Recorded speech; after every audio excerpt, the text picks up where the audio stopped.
नमस्कार, आप देख रहे हैं द वॉइस इंडिया न्यूज। मैं नेहा द्विवेदी वाराणसी से। आपको बता दें कि आज वाराणसी की सप्त सागर मंडी, जो कि दवा की सबसे बड़ी मंडी मानी जाती है, वह आज ऑनलाइन के विरोध में बंद है। ऑनलाइन के विरोध में बंद इसलिए जताया जा रहा है, वाराणसी की सप्त सागर मंडी के अलावा शहर के सभी छोटे बड़े जो मेडिकल स्टोर है वो भी बंद है। इनका जो विरोध है ऑनलाइन के खिलाफ है। आइए हम जानते हैं, हमारे साथ कुछ लोग बने हुए हैं, दवा व्यापारी हैं। हम इनसे जानते हैं कि ये जो ऑनलाइन बंदी की है आप लोगों ने, ऑनलाइन के विरोध में जो बंदी की है सप्त सागर दवा मंडी की, शहर के सभी मेडिकल स्टोर बंद की, क्या कहना चाहेंगे? देखिए मैडम, सर्वप्रथम बनारस के 6,500 केमिस्टों को दवा विक्रेता समिति की पूरी टीम की तरफ से साधुवाद है। उन्होंने जो है ऑनलाइन के खिलाफ जो एकजुटता दिखाई है, उसके लिए हम पुनः उनको बधाई और साधुवाद देते हैं कि उन्होंने जो है ये तो कम से कम मैसेज दे दिया। भारत के 15 लाख केमिस्टों ने भारत सरकार को मैसेज दे दिया कि जो ये GSR 220E ऑनलाइन का है, ये हमारे खिलाफ है और ऑनलाइन प्लेटफार्म वाले इसका जो है अवैध रूप से इसको इस्तेमाल कर रहे हैं।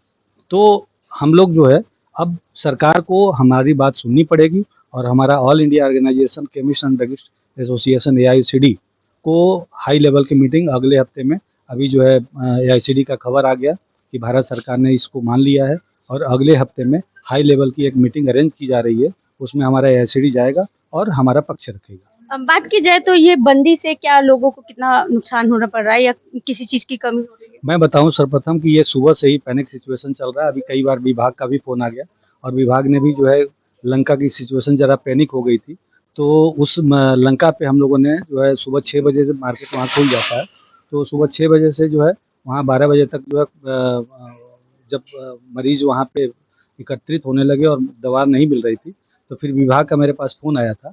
तो हमने वहाँ पे 2 बजे लंका का मार्केट जो मेन है, जिनसे जो है वहाँ सिचुएशन संभल सके, तो वो मेन दवाई की दुकानें जो है हमने जो है वहाँ पे बोल दिया खोलने के लिए। और हमारे अध्यक्ष जी ने जो है वो था, आग्रह था कि नहीं, हम लोग मरीजों के साथ वो नहीं करेंगे।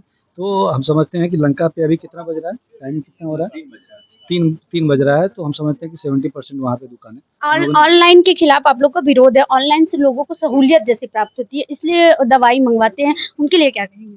आप एक चीज़ बताइए ना कि ऑनलाइन से जो है जहर अगर लोग मंगा के खा लें, तो हम लोग क्या उसको जो है खाने दें?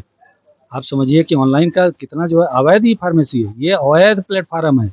अगर सही तरीके से देखा जाए तो जो है कोरोना काल में ये सिर्फ नियम में इतना है कि हम उसको कैरी फॉरवर्ड कर सकते हैं, यानी कि मतलब किसी के घर पे दवा भेज सकते हैं, इतना उसमें जो है नियम कानून में। और उस GSR 220 आप जब खोल के देखिएगा, बहुत सारे रिस्ट्रिक्शन है। मतलब हमको भी अगर भेजना है तो बहुत सारे उसमें नियम कानून है, उस हिसाब से ही भेजना पड़ेगा। लेकिन ऑनलाइन वाले एक भी उसमें से नियम फॉलो नहीं कर रहे हैं।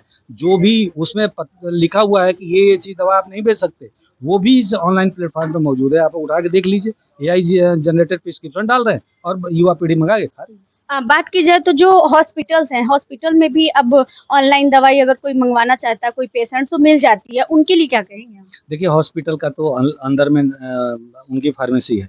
अब वो जो है फार्मेसी से ले रहे हैं, वो ऑनलाइन से ले रहे हैं। अब वहाँ पे कई बार जो हुआ भी है ऐसा कि डॉक्टर ने जो है प्रिस्क्रिप्शन किसी को लिखा और वो एक बार तो उनसे ले गया, उसको फ़ायदा हो गया।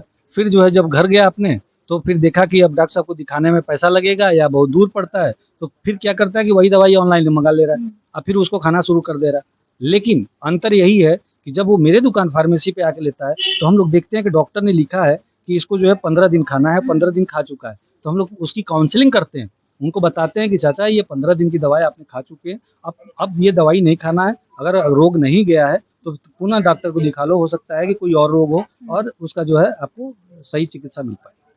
बात की जाए तो जो ऑनलाइन से आप लोगों के कारोबार में कितना इफेक्ट पड़ रहा है? पूरे बनास मंडल में हम समझते हैं कि 1000 करोड़ का पूरा एक दिन में जो है हमारा प्रभाव पड़ा है इस बंदी की वजह से।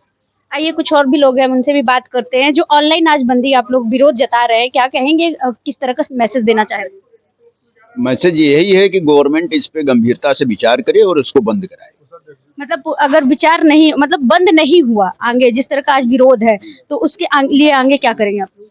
अब देखिए ऑल इंडिया संगठन इसमें जो भी है डिसीजन लेगा, उसके अकॉर्डिंग जो दिशा निर्देश वहां से आएंगे उसके अकॉर्डिंग हम लोग काम करें।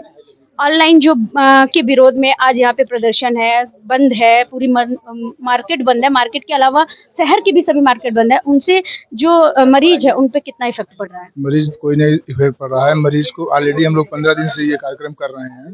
तो सारे लोगों को पता हो गया था कि अपनी दवाएं जो भी आवश्यकता की हैं वो लोग रख लिए थे। दूसरी चीज़ की हर मेडिकल जितने भी मेडिकल फार्मास्यूटिकल्स हैं, नर्सिंग होम प्राइवेट हैं, बीएचयू के अंदर की जो मेडिसिन की दुकानें हैं सारी खुली हुई हैं।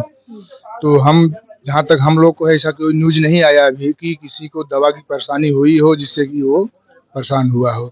इससे पहले आप लोगों ने किसी अधिकारी वगैरह से बातचीत सारे की है? डीएम से हम सब विज्ञापन दिए थे, डीएम के यहाँ सारी चीज़ें दिए थे। ऑनलाइन के लिए हमने डीएम को दिया था, डीएम भी ऑनलाइन के लिए बोला कि ऑनलाइन की दवाएं अगर आती हैं तो कहाँ से आती हैं, इसकी हम भी जांच करेंगे। क्या लगता है कि सरकार विचार कर रही है? अब सरकार सोचेगी अभी आगे, तो भी हम लोग तो यही कार्रवाई किए हुए हैं। अब सरकार आज के बाद क्या सोचती है, क्या कहती है सरकार, ये तो सरकारी हमारे जनता को आप फायदा और नुकसान बता दीजिए ऑनलाइन और आप लोगों से खरीदने पर। जनता में ये है कि अब जो ऑनलाइन दवाएं आ रही हैं वो ऑनलाइन दवाएं सही आ रही हैं, गलत आ रही हैं, ये जनता नहीं जानती, कंज्यूमर नहीं जानता है। तो आज ऑनलाइन दवाओं में गलत दवाएं बहुत ज़्यादा आ रही हैं, नारकोटिक्स की दवाएं बहुत ज़्यादा आ रही हैं। डीआई उनको जानता नहीं है। हम लोग के यहाँ डीआई आता है, हम लोग की जांच करता है, पड़ताल करता है, लेकिन वहाँ ऑनलाइन में कोई सिस्टम ऐसा नहीं है। कहाँ दवाएं आ जाती हैं, गलत हैं या सही है, इसका कोई रिपोर्ट नहीं होता है। हम एक आखिरी सवाल महामंत्री जी से करेंगे, उनसे बात करेंगे कि सर क्या संदेश देना चाहते हैं आप आम जनता को कि ऑनलाइन खरीदारी जो दवाइयों की है वो ना करें? देखिए, ऑनलाइन दवाई रिस्की है, क्योंकि जो है इसमें स्पूरियस ड्रग भी आ जा रहा है। तो इसलिए हम चाहेंगे कि ऑनलाइन दवाई न मंगाएं। अपने पड़ोसी जो आपका व्यापारी जो कोरोना में आपका साथ दिया, आप उससे दवाई दीजिए। युवाओं को क्या संदेश देना चाहेंगे, क्योंकि युवा अधिकतर ऑनलाइन पे ही डिपेंडेंट हो गए हैं?